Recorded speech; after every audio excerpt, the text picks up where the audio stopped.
आज Doubtnut app download करें। Doubtnut पर अपने सभी गणित, रसायन विज्ञान, भौतिक विज्ञान और जीव विज्ञान के डाउट्स का करो सफाया। बस प्रश्न की फोटो खींचो, एक ही प्रश्न को क्रॉप करो और तुरंत वीडियो सोल्यूशन पाओ। अभी डाउनलोड करें। दोस्तों, आपका प्रश्न है, किस ताप पर विशुद्ध पूर्ण रूप से क्रिस्टलीय पदार्थ की एंट्रोपी शून्य होती है। तो चलिए इस प्रश्न को हल करते हैं।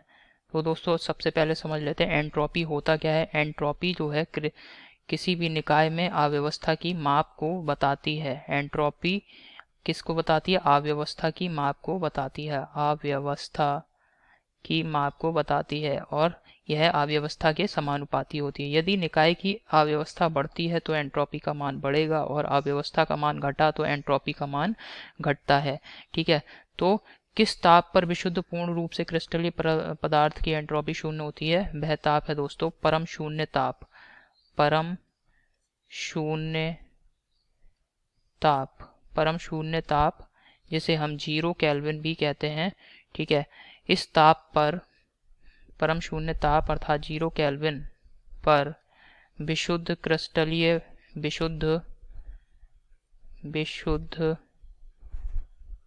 पूर्ण रूप से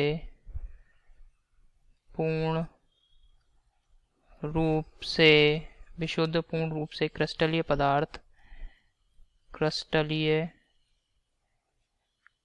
पदार्थ की एंट्रोपी शून्य होती है। ठीक है, तो किस ताप पर दोस्तों? परम शून्य ताप पर। परम शून्य ताप पर जो हमारा क्रिस्टल है, विशुद्ध क्रिस्टल, उसकी जो एंट्रोपी है वो शून्य हो जाती है। क्यों? क्योंकि परम शून्य ताप ऐसा ताप है जिस पर सभी प्रकार की कंपन गति, घूर्णन गति, ठीक है, और रेखीय गति, जितनी भी प्रकार की गतियां हैं वो सभी क्या होती हैं? रुक जाती हैं। अर्थात जो कण जहां पर है वह अपनी जगह पर जम जाता है। तो यहाँ पे आप देख रहे हैं परम शून्य ताप ऐसा ताप है जिस पर की अव्यवस्था का मान क्या हो गया? निकाय की अव्यवस्था का मान शून्य हो गया, क्योंकि इस ताप पे सभी प्रकार की गतियां क्या हो गई? रुक गई। इसी वजह से दोस्तों एंट्रोपी का मान भी क्या हो जाता है? शून्य हो जाता है। यही हमारे प्रश्न का उत्तर है। आशा करता हूँ आपको समझ में आया होगा। धन्यवाद। कक्षा 6 से 12वीं से लेकर नीट, IIT, JEE वो एडवांस के लेवल तक 1 करोड़ से ज्यादा छात्रों का भरोसा।